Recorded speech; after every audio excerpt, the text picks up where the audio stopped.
Hello everyone, আসসালামু আলাইকুম। আপনারা সবাই কেমন আছেন? আজকে আমি বানাবো কুমড়ো শাকের চচ্চড়ি।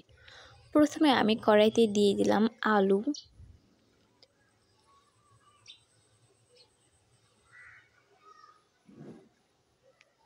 এরপর দিয়ে দিলাম পেঁয়াজ, দিয়ে দিলাম কাঁচামরিচ,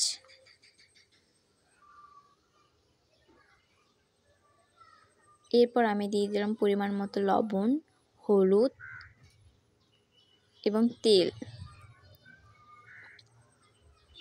এবার আমি হাত দিয়ে আলুগুলোকে ভালোভাবে মেখে নিব। আলুগুলোকে ভালোভাবে মেখে নেওয়ার পর এবার আমি দিয়ে দেব কুমড়ো শাক।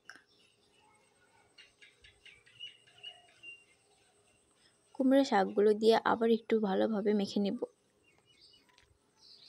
এবার আমি দিয়ে দিলাম কুমড়ার ডাঁটাগুলা, এরপর দিয়ে দিব পরিমাণ মতো পানি।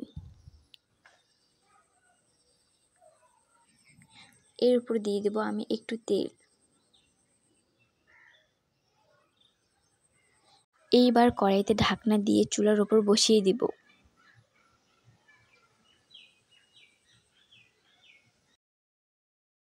কিছুক্ষণ পর ঢাকনাটি খুলে আমি একটু ভালোভাবে নেড়ে চেড়ে নিব।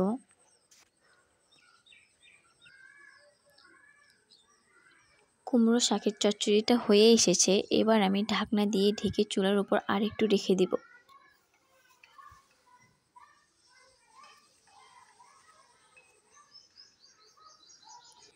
একটু পর ঢাকনাটি খুলে একটু নেড়ে চেড়ে নেব।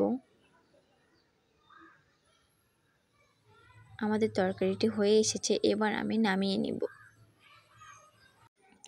এই তো আমাদের কুমড়ো শাকের চচ্চড়ি রেডি।